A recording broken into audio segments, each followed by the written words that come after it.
Baddies Midwest episode 3. This episode overall was pretty annoying to me, and I don't really like many of the newbies. I honestly think the only one I like is Big Lex, but let's talk about it. So, Rolly and Diamond, the first round, Rolly was swinging all over the place. I'm definitely giving the first round to Diamond. Now, the second round, Diamond was trying to headlock Rolly, but she wasn't swinging. And Rolly was fucking hitting her in the back of her head. Boom, boom. So round 2 goes to Rolly. And then the third round was real short and it was like a tie. So overall, I'm going to have to give the fight a tie. It was 3 rounds. They each got 1 round and the other round was a tie. Now, I do notice Akbar doing a lot of talking in her confessionals. And Akbar is not scary, but Akbar cannot fight. Like, Akbar got fights going around on the internet that y'all could go Google where she was getting beat up. So it's like, you talking a lot of shit. I would just sit back and mind my business. And then after Rolly and Diamond did all of that, Rolly gave this whole speech about why she smokes with her son. She rather her son smoke in the house rather than him get laced. And I got a lot of backlash when I did my Transforming Rolly review when she said that. My family was the same way. I started smoking when I was a teenager. But it was a thing where it was like, okay, yeah, we don't want her getting laced and we don't want her getting arrested because at the time it still wasn't legal in New York. So it gave, okay, you can go in the basement and you can do it in private, away from us, but I could never do it in my bedroom, upstairs in the same apartment as my mother. And I was never able to smoke with, well, my mother don't smoke, but I was never able to smoke with like my aunts or anybody else who smoked until I was 18. I was just able to do it in my own private premises in the house so that nothing would happen to me. So there's still a difference. Rolly does not have to be smoking with her son and passing a blunt to her son to make sure that he's safe and he's not getting laced or arrested. But bottom line, her and Diamond decided to hug it out after that and apologize. Rolly apologized for saying that Diamond chain should have went to Meatball. And Diamond apologized for bringing up Rolly's son. In my opinion, I feel like they set this whole storyline up, even the social media antics, because they knew that they was both coming back to Midwest and they wanted a storyline. Because like Jaden said, if it was that serious and you really feel like somebody is talking about your child, I don't care if we fight or not. I'm not making up with you. And damn sure not immediately after we just had the fight and I'm so mad about you saying what you said to my son. Like maybe down the line. But Jaden is a real mom and she really love her kids and we really be seeing her with her kids. And that's what she said. I'm not making up with nobody who mentioned my kid if I really feel away. Then Tasiki was telling Rolly to eat Diamond up. But right after the fight, I saw Tasiki with her arm around Diamond walking. Then Scotty tried to say something like, oh, girls, when Rolly and Diamond was making up. And Anna was like, girl, shut up. Y'all always talking about some girls. Like, and ain't none of y'all girls for real. So stop using that. Like, yeah, Scotty, for the most part on the show, I could say she do be giving girls, but we know that in your real personal life, you allegedly stole your boss from his woman on the same network and you still dealing with him. So, like, you're messy too, and you not know girls, because it be seeming like you be rubbing that shit in Janisha's face and playing in her face about it. And Diamond did that whole thing that Tinkerbella did to Meatball last season and held Rolly face and was like, look at the camera. I apologize to your son and I would never disrespect him again. So the first group of newbies hop out the car: Bad Dolly, Ivory, Big Lex, and Jasmine Renee. The only one of these girls who I knew anything about before the show is Ivory, and I have seen her on Young and Reckless, and I will say my jaw dropped when I saw her confessional. It was giving me Fly Tatted Sky Black ink vibes. Like, she looked cleaned up, and her makeup is tea. This is the best I've seen her look. She also looked pretty cute in the scene where she entered onto the show as well. I will say, as far as when this first group entered, it felt like Bad Dolly and Ivory were kind of taking over the scene. Big Lex and Jasmine Renee were kind of sitting in the background, but later in the episode, we did get some energy and kind of learn what their personalities are like. Now, I already know some of my opinions are going to be unpopular because I kind of surprised myself defending some of the girls who I never defend, like Anna and Biggie. So when it comes to this Bad Dolly and Anna situation, I'm not defending Anna, and she definitely was scary and didn't want to run the fade with Bad Dolly. But I will say Bad Dolly being mad that Anna didn't feel like giving her a ticket is weird. That's Anna's choice. Every baddie on the stage don't got to give you a ticket, and you still ended up on the show. So what's the problem? Number 2, I agreed with Anna because why were you going so hard at the auditions to get a ticket that you didn't even know was going to guarantee you a spot on the show, to the point that you was wearing rings and cutting girls' face up, possibly leaving them lifelong scars, and you don't even really got beef or know them. To me, that just showed that she was gutter, hood, rat, trash, and they don't really need that on the show. Keep the people that are in the gutter and don't know how to clean themselves up and take themselves to a step up from Now That's TV on Now That's TV. You know, I know some of y'all like the trash and y'all like the gutter, but I don't. I like people more like Tasiki who are cool until you mess with them and then you're going to see what they got to give. Which is basically what I felt I got from Big Lex later in this episode, but we'll get there. So then Ivory was like, hey, Jayla. Jayla also was copping a plea and acting like she didn't want to run a fade with Ivory, not right off the bat. Basically, there was something that happened on social media where they were saying Ivory might be on the season, and Jayla commented putting a laughing emoji. She said that she was just being funny and she don't know Ivory. It didn't mean anything. But then it's like, so what was the point of you putting it? And Jayla was like, well, if it got to be an issue, then it got to be an issue. But I don't really feel like that's enough for us to have an issue. And Ivory was like, yeah, that's not enough for us to have an issue. At the end of the day, you was just laughing. But I'm here now in the same room as you. So now we going to laugh together. So initially, I was feeling that energy from Ivory. But later in this episode, she started giving me her regular Now That's TV self and throwing me off once again. So then we get the next group of newbies entering. And we have Emma, Leo, Summer None Other, Yoshi, and Pretty P, also known as Paula. Again, in this initial scene, the only one that stood out was Summer, but later in the episode, we did kind of get to see the other girls' personalities as well. So Summer and Anna apparently had beef from the auditions when Summer fought Mariah. So when Summer comes in, she immediately runs and attacks Anna. Anna falls over the couch. Rolly found that hilarious. So after they had that first round get separated, Summer was telling Anna she wanted to go again, and she was like, get down from the couch. Anna wouldn't get down from the couch, so Summer was like, you're scary. Then Anna tried to grab like this high heel boot and swing it at her. Like, girl, you steady using weapons just how you use that chain at the reunion. You always want to use a weapon or jump somebody. So they got into it again. That round, Anna definitely got, when Anna had got Summer on the floor, and then she ended up with both of the wigs off. So at this point, they both look a mess. So Summer tried to go at Anna again, and here goes Tasiki talking about back the fuck up. Tasiki, don't start doing that shit. Don't let the internet and your friends get in your head and make you think that you need to be a bodyguard. Summer is not that much bigger than Anna. They both skinny, tall, slim girls. That's definitely one of the fairest fights Anna's gonna get because there's not that many people that are her size.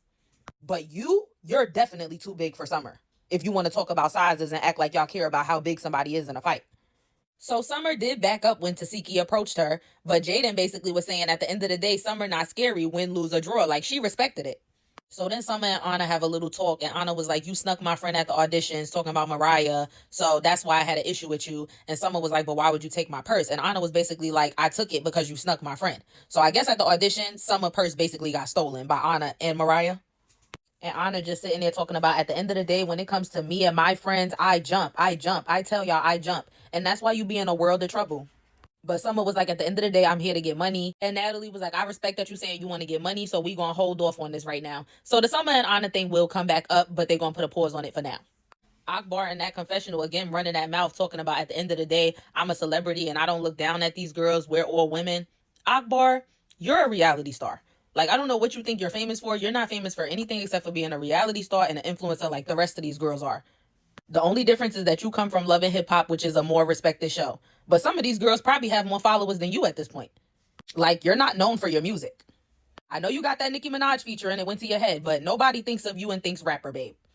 So then Diamond stepped up and was like, oh, that's cute, but where's my baddie chain, Natalie? I should have been had it.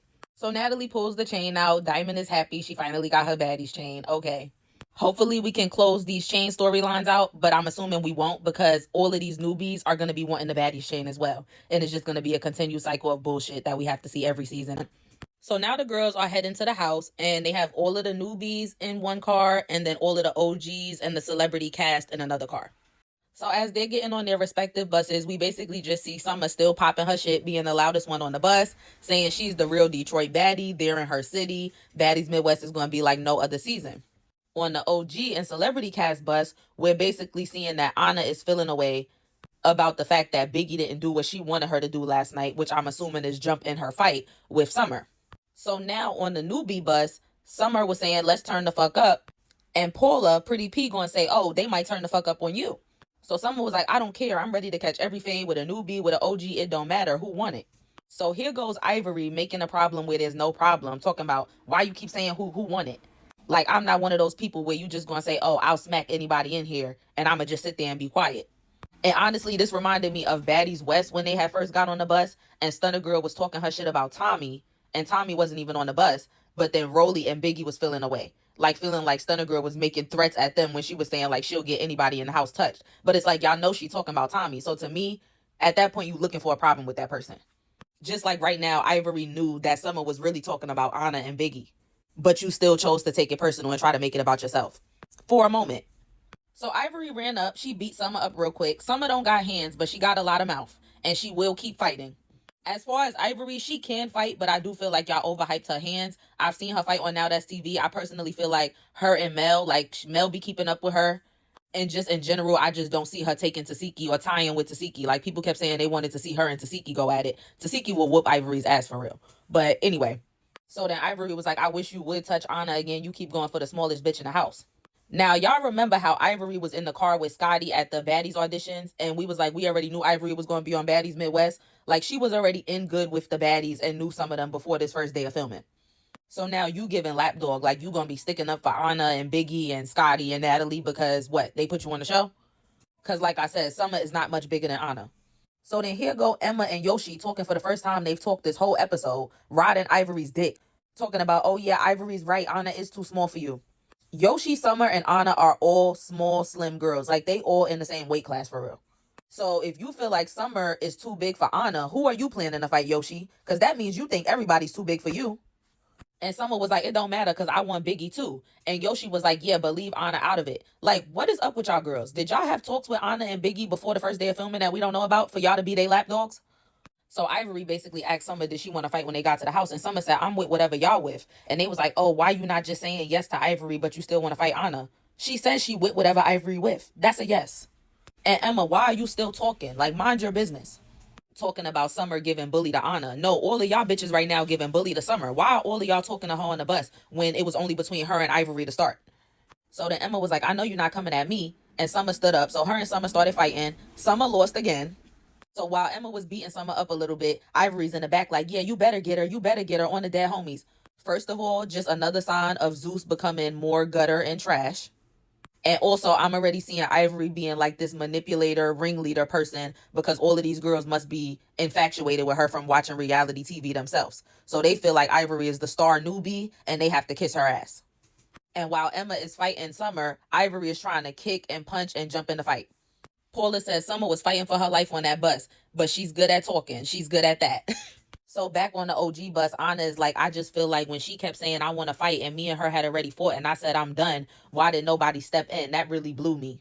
So Tasiki was like, you can't be talking about me because Tasiki did step in and was like, get the fuck back. And Anna was like, well, I'm not really talking about you because we don't even really be expecting you to jump in because you know what you could do.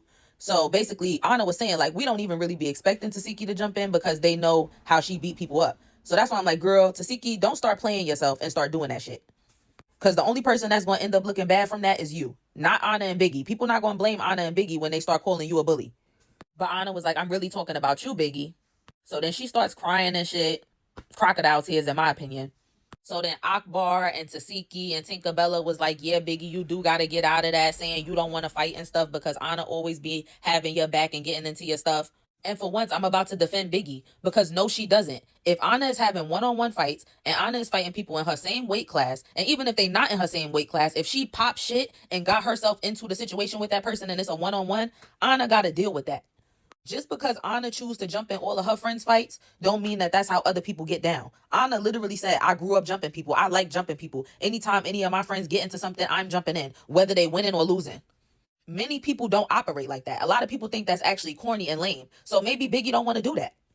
And she shouldn't have to. But I feel like Anna is going to get into her head because we already know that later in the season when Nunu comes back, she said that Biggie and Anna jumped her. So I feel like Anna is pushing, well, Anna, Tinkerbella, Akbar, Tasiki, everybody. They all pushing Biggie to start jumping in Anna fights to help her. For what? And I'm like, y'all real funny because we are the OGs on the bus that are going to say something about what happened at the reunion when Jayla got jumped by Callie and Gretch and Scotty and Natalie was just standing there.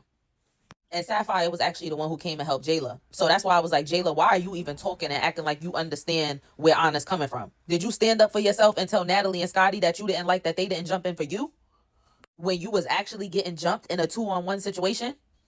And I truly in my heart don't think that Biggie would ever stand there and let Anna get jumped by somebody in a 2 or 3-on-1 situation. But she do not have to jump in none of Anna one-on-one fights that she put on herself. So now back on the newbie bus. Emma looks very odd in that confessional, but they done pulled the bus over because she messed her finger up apparently when her and Summer was getting into it. Now, Jasmine Renee is Cash Doll's friend. I did expect a little bit of maturity from her, even in what she said in her confessional at this moment. She was like, I don't understand why these girls are popping their shit. I feel like they want fame and fortune and camera time. They want baddies chains. They want to be known as the MVP. But then 5 minutes later, she was fighting too. So then Ivory out of nowhere is like, oh, y'all bitches in the back playing this safe, talking about like Big Lex and Yoshi. And Lex was like, I'm not playing this safe. I'm not saying nothing because ain't nobody coming for me. She been sitting there, sitting pretty, minding her business, watching everything unfold, observing you bitches. And Ivory was like, but you said you was ready to fight anybody. And Big Lex was like, I am, but nobody's coming for me though. All of a sudden, here comes Paula talking about, I will, and jumps over the seat and they start fighting. So y'all bitches really jump when Ivory say how high. So let's just do a quick recap of how I feel about these 8 newbies. Ivory is Ivory. She's ghetto, she's ratchet, she's a manipulator, and she's probably going to run circles around these girls and kind of be running the house and having them do whatever she wants them to do. Bad Dolly also gives me gutter trash. She gets a kick out of fighting people and jumping people and really doing, real damage and harm to people in fights. And it's like, girl, this is not real beef. So it's not that serious for you to even be wanting to be doing all of that. And I see a lot of people encouraging that. Like, oh, when she was saying she wanted to bang people head into the concrete and stuff, later in this episode, people was encouraging that. But if she really did something like that and it got aired on Zeus, then y'all would turn on her and y'all would be, cursing out the network and saying that Baddies is trash and, doing y'all little selective outrage that y'all like to do. Big Lex is my favorite of the newbies. She gave me fan favorite. She gave me standing on business. She gave me not afraid to stand alone. Wasn't scared of Ivory. I really liked her. Jasmine Renee, I'm iffy on, but she's low-key falling in the follower pile to me, but not as much as the other girls. So I'm iffy on her right now. Emma, Pretty P, and Yoshi all gave follower, and like they gonna be the people that Ivory is gonna be running the circles around. And then some of none other, she's very annoying, but I will say she stands in the paint. She's not scared of being like the one that everybody's against. She'll keep fighting even if she's going to lose. She definitely reminds me of equivalent of Wet Wet on Jocelyn's Cabaret for this show. So again, while Pretty P and Lex fighting, here comes Ivory in the back talking about, yeah, that's what I'm talking about. Beat her up. This is boring. I need y'all to eat. Like, she really orchestrating what's going on right now. And all of y'all just going for it. And this is the first day of filming. Y'all hoes ain't got no type of backbone. So Lex is pissed. She like, Pretty P just attacked me for no reason, but I'm waiting to get off this bus so we could really get into it. And then Ivory was like, yeah, eat her up. And Lex was like, you eat me. That's what I'm talking about. Somebody step up to Ivory because it's not giving what y'all be acting like it's giving, for real. And Ivory sitting there in that confessional feeling herself, talking about, yeah, I get it. Girls want the clout. They want a storyline and I'm going to give it to them. You started with her. You said that she was playing it safe in the back. And you thought that she wasn't going to say nothing. And you had all those girls get on her. And you thought that she wasn't going to call you out and say, no, how about me and you get into it? Because you the one ringleader and influencing all this shit going on. Paula in her confessional talking about, I don't have an issue with Big Lex. She was just talking too hostile for me. I don't know exactly what her words were. But it sounded like she said she wanted to fight somebody. And if you want to fight, we can fight right now. Girl, shut up. You did that because you wanted to get on Ivory's good side. Because if that's the case, you would have been on that with Summer from the beginning when she was talking and saying anybody could get it on the bus. So back on the OG bus, Scotty asked Jayla, like, do you feel like everything with you and Ivory is resolved or is it going to be an ongoing issue? And Jayla basically said she don't really know Ivory, but she feel like, it's kind of, it could go either way. It's like it could get like that or they could end up liking each other. She like, we got to see how it go. But at the end of the day, if it's ever an issue, I'm not ducking no smoke. Scotty was being a little messy, stirring the pot. She was like, yeah, I do kind of feel like Ivory was throwing some jabs. And Anna was like, well, Jayla did kind of tell her in a cutesy way, like, if you want it to be an issue, it could be an issue, but I don't feel like it's that deep, which was basically saying, if you want that, you could get that, but it's not that deep to me. And Natalie was like, let's be real. We've seen this movie too many times. It's going to go up when we get in the house. It's not going to be all kumbaya. Y'all know how it is the first day. A lot of these newbies want to make their mark. They don't know how long they're going to be here. Natalie be kicking girls out midway through the season. Look at Slim and Dia. They got to make every second on camera count. And then Natalie tells them that they have a booking tonight in Detroit. So then back on the newbie bus, Summer's still popping her shit. She like, bitch, win, lose, or draw, I'm getting into it with anybody. It's Maddie shot o'clock. Y'all some Maddies. I'm in Detroit. It's my city. And Jasmine was like, okay, we in Detroit. Like, I get it. I'm from Detroit too. And before she could even get out what she was saying, Summer was like, Jasmine, ain't nobody trying to hear what you got to say. Ain't nobody trying to hear that scary ass shit you talking about. So that's why I said I don't really know what Jasmine was going to say. So I don't know if I could classify her as a follower yet. But Jasmine basically was like, I'm not scared of you. You know I'm not scary. And Summer was like, yeah, your music is flopping. So these girls know each other from Detroit a little bit, clearly. And Jasmine was like, you saying my music is flopping, but you knew every song in the car last night. And Jasmine was like, I'm the real boss. I'm the real boss. And Summer was like, how? Your shop got closed. So Jasmine got up and she was like, don't use me for clout. You a clout chaser. So she was trying to get to Summer, but the security wasn't letting it happen. Yoshi was also trying to jump in. So now she's trying to get to Summer. And Jasmine was basically like, don't get weird on the camera. So like, that was the only thing that was kind of giving me side eye about Summer. Because it's like, if you were singing all this girl songs in the car and you a fan, don't try to act funny on camera now. Because you ain't even give her a chance to say whatever she was going to say in the first place. So then Summer threw some water at Jasmine. So then Jasmine tried to throw some water back at Summer, but she ends up throwing it on Ivory. And she's all like, oh, I'm sorry, like scared that she threw the water on Ivory. Because you don't know how Ivory's going to react to that. And we saw Jasmine fight a little bit later in this episode, and I feel like Ivory would have whooped her. So she's lucky Ivory wasn't on one of her unpredictable days. And Summer was like, watch when we get off this bus, I'm going to whoop your ass. And Jasmine was like, you ain't whooped nobody ass yet. And Summer was like, we'll see. So they were still going back and forth on the bus. And Ivory was like, "You not realizing all of this is not even going to be aired," but they aired it. It's like, yeah, Zeus going to get their 47 minutes. They going to put a whole bunch of bullshit that we didn't need to hear or see and just spend time, just like they did last week. We didn't need to see that whole conversation with Krishan and Tasiki. They definitely could have cut that down. But did they? No. We definitely didn't need to see Smiley having a seizure on camera. They should have cut that out. Did they? No. So Ivory was thinking she had the one up on Summer, like, I know reality TV better than you. And it's like, no, girl, you know now that's TV. You don't know Zeus. Now, one thing I did respect about Bad Dolly is that she did not get involved and didn't have no beef on that bus. Like, she wasn't just looking for random problems with Summer or with any of the other girls, how everybody was doing on the bus. And she did say when they got to the house, like, don't play with Summer. She's on that. Like, she respected what happened on the bus with Summer. Like, she saw something in Summer, like, okay, I might could fuck with her because she's not scared to stand on her own. So they get to the house. Summer sitting in the mirror talking about still pretty on her Kimbella shit. Just talking to herself, child. Still look pretty. Bad Dolly just sitting there imagining herself having fights, talking about, I want to smash a bitch head into the concrete. I want to do a bitch dirty. So that's why I said she just seemed like she's a little too much for me. And like I said, y'all like it now, but I see the signs. Just how y'all turned on Krishan and Ivory down the line. When people start getting on that bully shit and y'all actually see it, y'all don't like it. But y'all like to hear people pop that shit like she doing right now. So when they finally get off the bus, Ivory and Big Lex square up. In my opinion, Lex kept up with Ivory. They was both kind of missing a lot of their hits, but they both connected a few. Lex nose was leaking after, but we could see in the confessional that she does have like a nose ring and it's like one of the hoops. So if that get ripped out in a fight, your nose is going to be bleeding. But besides that, it didn't look like neither one of them had no real damage. So I'm going to say it was a tie. So then Summer came out and her and Jasmine squared up. Neither one of them could fight. It was a bunch of open hands flying. And the episode cuts off there. So next week on episode 4, we're going to see Summer versus Yoshi. And it looked like Summer tossed Yoshi ass to the ground. Big Lex was talking to Jasmine and saying how she knew she had to get it with Ivory, but she's going to need that with Paula too. So then we see the OGs arrive and they see all of this chaos has taken place between the newbies. And Natalie is like, we not going into the house with all these beefs. So y'all could get all of this off right here on the grass. So then we're going to see Ivory and Lex again. We're going to see Lex and Paula, aka Pretty P. We're going to see Jayla versus Ivory. We're going to see Ivory versus Summer. We're going to see Tinkerbella versus Paula, a.k.a. Pretty P. And it looks like Diamond is going to jump in for Tinkerbella. And then we see Jasmine yelling to Summer, telling her, oh, pop that shit with Biggie and Jayla like you was on the bus. So then we see Akbar asking Biggie why when the girl says something to her, she ain't stand on business. And Tinkerbella jumps in and is like, not only that, when Anna is stepping up and having issues with people, you need to get like that too because she always do that for you. And Biggie basically was like, I'm not on no high school shit. I don't got to fight just because my friend is fighting. So if y'all want to send me home, y'all could do that. But I don't have to fight for nobody. So I will see y'all next week for episode 4 of Baddies Midwest. Bye.